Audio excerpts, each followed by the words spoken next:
Salve nação perdida! Aqui quem fala é uma aranha perdida, falando diretamente de Mandacaru. E hoje vamos nos perder no mais novo capítulo de One Piece, o capítulo 1168.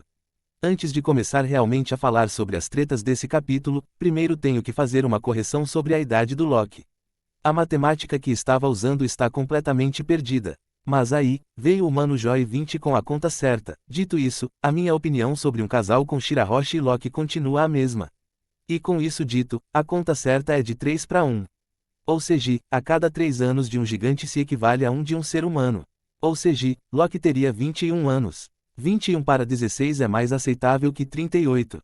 Porém, como já pontuei, pra mim, continua sendo uma ideia de merda.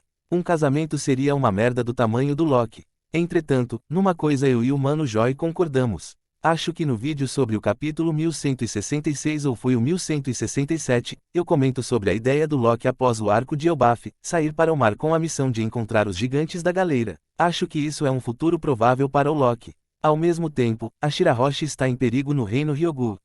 O Barba Negra, numa altura dessas, já ouviu sobre Poseidon e certamente vai tentar capturar a Princesa Sereia. Logo, a princesa terá que ir para o mar e, principalmente, vagar por aí. Uma sereia em alto mar é impossível de ser capturada. E além da ligação entre os pais, também tem a ligação através dos nomes das árvores. Em Elbaf temos a árvore Adão e no reino Ryogu temos a árvore Eva. Inclusive, eu nem tinha percebido essa ligação das árvores. E com isso dito, o encontro entre Loki e Shirahoshi é basicamente destinado a acontecer. Se não acontecer, vai parecer estranho. Enfim, para finalizar o assunto, acredito que a dupla vai se encontrar em algum momento, mas se rolar um casamento, vai ser um dos piores lixos já feitos, e olha que temos coisas terríveis por aí. Mas é isso, matemática corrigida, hora de seguir com os acontecimentos do capítulo 1168, que deveria se chamar, Harald, não foi por falta de aviso. E esse capítulo retorna ainda sem uma nova história de capa, porém, apesar de parecer, certamente não é uma capa inofensiva. Veja, Hashan ganhou 6 luvas de frio de uma família de ovelhas. Parece bobo, mas perceba. Hashan usa 6 pás, sabe onde pás também são usadas? Enterros. 5 pás estão no chão enquanto ele segura a cesta, se ligou. Isso quer dizer que 6 pessoas vão morrer, dessas 6, 5 já foram de palmeiras. Se minha conta estiver certa, pegando a estrida que certamente está dividindo o colo do 7 pele com o irmão, somarmos o cavalo da fortuna, Ida e Harald, isso nos dá 5 cabeças. Ou seja, a 6ª cabeça vai rodar em breve. E digo mais, o Hashan segura 2 pás com as mãos nuas. E se isso significar que uma das pessoas que morreu ainda está viva? Peraí. Quê? Isso quer dizer que Estrida estará de volta. Ou então, essa capa só é fofinha e não significa nada. Isso também é possível, mas não apostaria dinheiro nisso. Mas bem, vamos enterrar a capa e seguir em frente. Na sequência, temos a influência que as ações do Harald vêm causando. Porém, fiquei com uma impressão esquisita. Posso estar maluco, mas parece que tudo se resumiu a Elbaf. Sabemos que em volta de Elbaf existem outras vilas de gigantes, tanto é que a Ida nem nasceu no Novo Mundo, ou seja, existem gigantes na Grande Linha também, obviamente, não são tão comuns, porém, existem. Fiquei pensando se não seria interessante termos um pouco disso. De repente, um gigante que sofre consequências pela má reputação dos gigantes de Elbaf. E também é bom pontuar, esse sentimento vem exclusivamente desses balões do início que falam sobre os gigantes na marinha. É estranho, justamente, porque não é todo gigante que segue a ideologia guerreira de Elbaf. Outra forma de colocar isso seria trazendo um personagem que separasse os gigantes. Dando a entender que só os gigantes de Elbaf são terríveis ou algo nesse sentido. Mas enfim, isso não é algo realmente importante. Dito isso, essa fase de Elbaf mais acessível, basicamente, não existe mais, né? O Harald não soube aproveitar isso. Ele é terrível quando o assunto é planejar e aproveitar o momento. Poderia ter investido numa Elbaf mais acessível, pensando numa situação onde a filiação deu errado. Infelizmente, Harald colocou antolhos e só foi. Enfim, antes de sair dessa página, temos o amigo da vizinhança, o sujeito Umit. Esse maluco apareceu pela primeira vez na festa de chá da Big Mom. E existe toda uma teoria sobre esse cara usar correntes submarinas para navegar. O Shanks é outro que acreditam que também use essas correntes submarinas. Então, o surgimento desse cara deixou uma galera animada. Não é o meu caso, não tô muito por dentro dessas teorias. Como não tenho muito o que dizer, farei como Harald, seguirei sem pensar. E falando sobre não pensar, temos a cena da escola, lugar onde o Harold mostra por A mais B que só ouve o que quer, né? O discurso sobre se unir ao mundo e como as crianças devem brincar no lugar de carregar espadas é muito legal.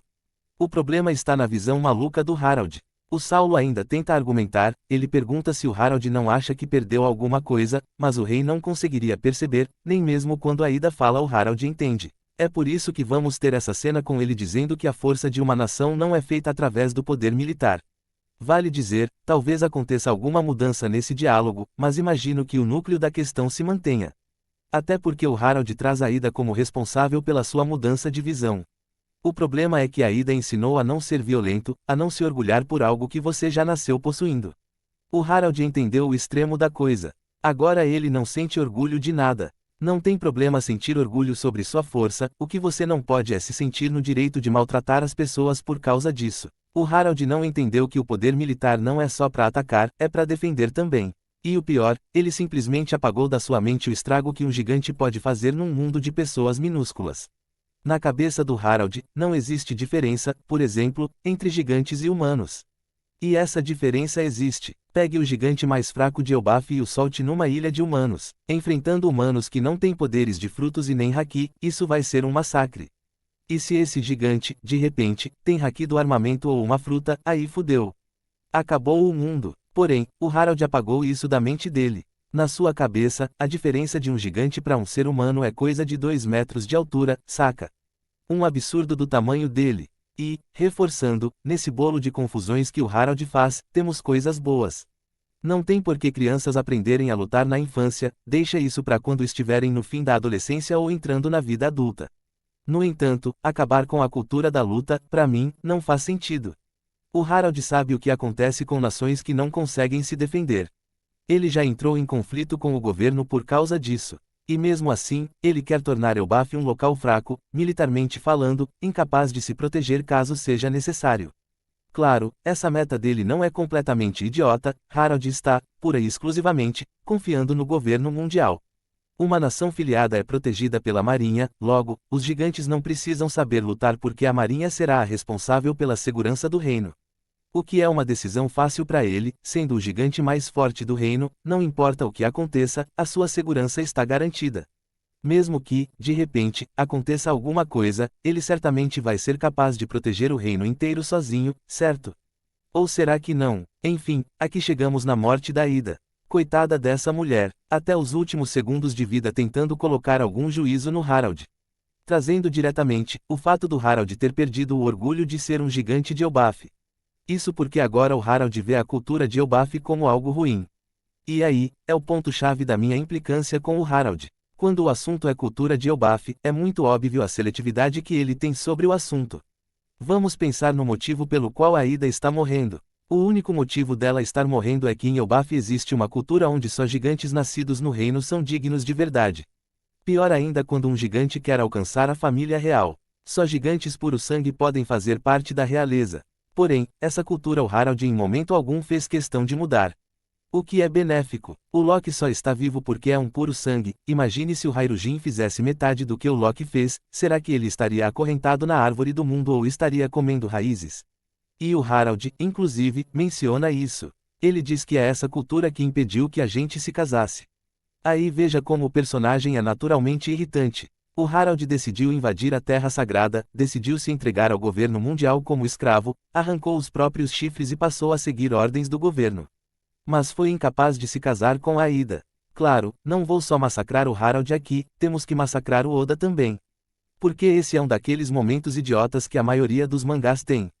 Então, o Harold não pode se casar com a Aida, porque para isso ele teria que confrontar o preconceito e a cultura da família real que só pode ser formada por puros sangues. Se ele faz isso, Hairujin seria o atual rei de Elbaf e a história do país seria outra. Como o Hairujin é justamente esse personagem que busca mudar a cultura de Elbaf para se tornar rei, o Harold não poderia fazer isso.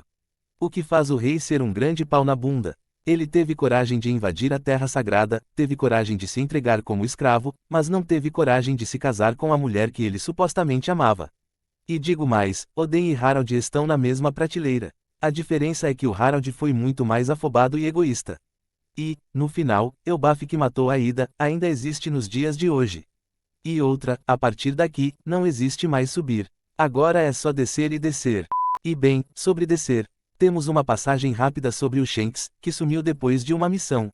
O Ruivo fugiu justamente porque não queria fazer um pacto profundo. E aí, sobrou para o Harald engolir essa tora. Obviamente, o rei, meio merda, achou que estava alcançando o ápice da sua história. Tão feliz, que falou o que pretendia fazer. A sua meta era abdicar assim que Elbaf recebesse o direito de se afiliar ao governo mundial. Mas aí, Imu já chegou mandando a verdade na cara: quem disse que tu decides alguma coisa, minha flor? Desde quando o escravo tem vontade ou direito, né? E nem assim o inocente entendeu. O que é foda, descobrir que existe um rei do mundo não fez ele pensar em recuar, sua obsessão foi mais forte. O animal aceitou a nova marca, o mar profundo. Muito interessante o pacto profundo ter um chifre que me lembra os chifres dos gigantes ancestrais, né? Será que o chifre é uma referência ao sangue ancestral? Talvez. E, infelizmente, o Oda foi babaca e escondeu o processo. Uma pena, gostaria muito de ver como isso acontece. Qual será o segredo, porque para esconder tem que ter um segredo. Algo que não pode ser mostrado agora. Pegando as falas, não consigo nem ter ideia. O Harald fala sobre estar transbordando de poder, isso pode ser porque Imu injetou poder nele, ou porque Imu ativou a linhagem ancestral dele ao máximo. Sabemos, por causa da Purim, que linhagens podem despertar poderes. Então, de repente, a fonte de poder vem da ativação da linhagem. Outro pensamento que rodou as redes é sobre Imu injetar Haki do rei através do pacto. Já ouvi, mas não lembro quem trouxe essa pérola. Mas, a ideia é que o segredo da imortalidade seja o Haki do rei. Na época, eu rejeitei, mas tô começando a achar que talvez, né, possivelmente, de repente. Temos que pensar o seguinte: Haki do rei é a expressão mais poderosa da vontade de alguém. A vontade é um bagulho muito específico. Um rolê meio espiritual que tem vários usos. E um desses usos é a criação de armas. As armas de grau possuem vontade, mas de onde vem a vontade delas?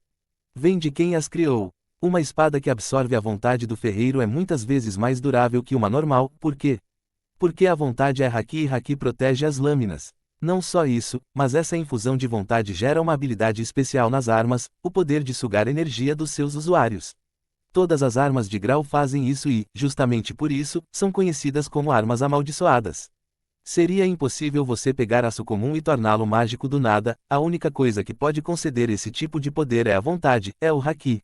Outro ponto que vem para somar é o comentário do Careca: se nada mudar, quando ele diz que o Harald foi forjado em uma arma suprema, o Careca está cantando a bola pra gente. Então a base para minha ideia é isso, a frase do velho somada à forma que as Meitous são criadas nesse mundo. Assim sendo, o que são as marcas, como o pessoal se tornou imortal e possuem uma cura pique mutante. Aí, vou por partes. Primeiro, a imortalidade de Imu. Dentro de One Piece, uma forma de alcançar a imortalidade é a cirurgia perene feita através da fruta da operação. Para que essa informação exista, alguém tem que ter feito. Então, a imortalidade de Imu vem do poder da fruta da operação. Agora, sobre a cura, regeneração fator 1.000.000. Aqui é bom pontuar que nunca vimos Imu com o seu próprio corpinho lutando. Ou seja, não dá pra dizer que ele tenha regeneração. Dito isso, acredito que não tem. É uma habilidade que ele consegue dar, mas não a possui. Igual a um espadachim que pode tornar a lâmina de uma espada eternamente negra, mas não pode fazer o mesmo com o seu corpo. Então, o que Imu faz? Quando ele cria a marca, é possível que ele faça uma coisa. Imu está forjando os seus alvos. Ele está inserindo o seu Haki do rei no corpo das pessoas, usando a sua vontade para proteger a alma do indivíduo e reconstruir os seus corpos, não importa o dano. Porque se a gente pegar a Gunko como referência, a regeneração não é um lance de cura, as pessoas não estão se curando. É como se estivessem voltando no tempo. Inclusive, um salve para quem é fã de Bleach. Enfim, acredito que a regeneração seja uma habilidade concedida pelo Haki, pela vontade de Imu. E tanto é, que a única coisa capaz de impedir o processo de regeneração é Haki. Porém, o Pacto Profundo não garante a verdadeira imortalidade, ou seja, os Cavaleiros Sagrados ganham a habilidade de se recuperar, mas vão envelhecer. O maior exemplo é o Garlin, o cara estragou de uma forma inacreditável. E aí, levanta a dúvida. Se Imu pode dar imortalidade, por que só as 5 estrelas anciãs recebem esse poder? A resposta é simples, esse é o seu limite. O ponto é, de onde vem isso? E aí, acredito que siga o mesmo padrão. Imu está compartilhando, além do seu Haki, também compartilha o poder perene. Ou seja, as 5 estrelas compartilham a imortalidade de Imu através do Pacto Abissal. O limite real seria 6, porque a Gunko não envelheceu desde o incidente de God Valley. Claro, existe uma possibilidade da Gunko de Elbaf ser um clone da Gunko de God Valley. Ou pior, ela não envelheceu porque é uma personagem feminina, e as personagens femininas envelhecem da mesma forma que gigantes. De qualquer forma, um limite existe, se é 5 ou 6, vamos descobrir em algum momento. Mas é isso, o Pacto Profundo e o Abissal são processos de forja, onde Imu compartilha Haki do Rei e o poder da cirurgia perene. Inclusive, a marca do mar raso é só um símbolo, tipo a farda de treinamento. Outra coisa que essa minha ideia acaba mexendo é no Summers, se a teoria estiver certa, a tatuagem dele não é um pacto abissal. É uma tatuagem muito grande para ser. As marcas do mar raso e profundo são muito simples. E a tatuagem do Summers pega o braço inteiro. Claro, pode ser o pacto abissal? Até pode. Porém, o Summers está envelhecendo, então ele não possui imortalidade semelhante aos anciões. Enfim, é isso, para mim, os segredos da regeneração e imortalidade foram entregues aqui. E a resposta é Haki. Para mim, já é isso e se não é, já sabe. Pois bem, voltando para o drama, vemos o Harald vivendo de promessas vazias. Mesmo depois de assumir o posto de Cavaleiro Sagrado, fazer o Pacto Profundo e desenhar a marca do abismo no seu castelo, o seu sonho ainda não foi alcançado. Elbaf ainda não se tornou uma nação afiliada. E jamais iria ser, quando Harald pensou que iria receber a notícia que tanto queria, Imu ordenou que ele montasse uma legião, um exército de gigantes que atuaria como uma segunda força ao lado da marinha. E, como os antigos gostam de dizer, foi aí que a água bateu na bunda. O Harald, coitado, pobre coitado. Ele realmente achou que, ao se entregar para servir como escravo, teria poder de fala. Quem diria, menino Harald, quem diria que o único valor que Imu enxergava nos gigantes era o seu poder militar. E eu aqui pensando que o foco era o vinho. E digo mais, queria sentir dó, mas não consigo. Aí temos uma fala muito foda de Imu. Quando o Harald diz que sua meta é pagar pelos pecados sozinho. Imu rebate, dizendo que Harald não pode arcar com o fardo pesado da história. Essa frase se encaixa bem nele. Foi querer ser Jesus, arcar com todo o sofrimento do mundo, agora vai ter que lidar com a crucificação. Dito isso, enquanto produzia esse vídeo, acabei vendo uma teoria. Nessa teoria, Imu só pode controlar quem não tem fruta. Isso é baseado no fato de Imu não conseguir controlar o Sabo. Que, para começar, ele nem tentou. Segundo, seguindo essa lógica, como ficam o Kinlingan, Summers, a Gunko e o Cobra? Por que não controlou o Cobra depois que o Sabo fugiu? Ou seja, não faz sentido. Sigo firme acreditando que o Dome Reverse é basicamente Haki do Rei. Imu está usando o seu Haki do Rei para transformar as pessoas como se elas fossem armas. Imu está forjando seres vivos em armas. Dito isso, é claro que o Harald vai ser controlado. Imu está usando o seu Haki do Rei imbuído no Harald através da marca. Um personagem orgulhoso como Shebek foi controlado, imagine o Harald que não possui orgulho nenhum. No momento em que ele aceitou o Pacto Profundo, tudo estava decidido. Do mesmo jeito que o Zoro consegue controlar Ema, Imu também vai. E assim sendo, chegamos ao auge da inteligência do Harald. Esse animal nunca pensou que o seu plano pudesse dar errado, nunca pensou no que faria se algo desse errado. Porém, Harald é bem forte, ele está conseguindo resistir ao controle de Imu, mais que o Shebek. Claro, o Imu, entre aspas, atacou o Shebek diretamente. Porém, o Saturno, por exemplo, foi obliterado em segundos. No entanto, isso só serviu para mostrar o quão merda o Harald é. Loki está preso, tem noção de que o Loki destruiu a vila porque envenenaram a Ida, e o Harald, pai e marido do ano, deixou o filho ser preso. Essa situação é tão merda, que se ele soube e deixou, é uma merda. Se não soube, é uma merda também. Não tem pra onde correr, Harald, você é um cocô.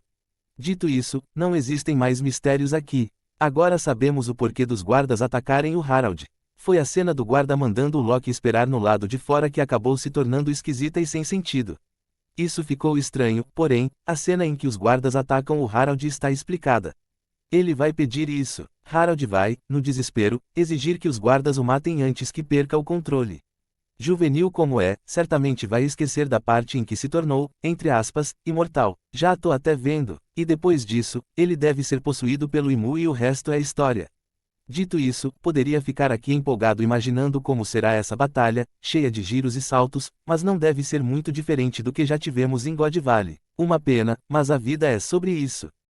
E bem, chego ao fim de mais um vídeo, onde vimos que quem tem pressa come quente.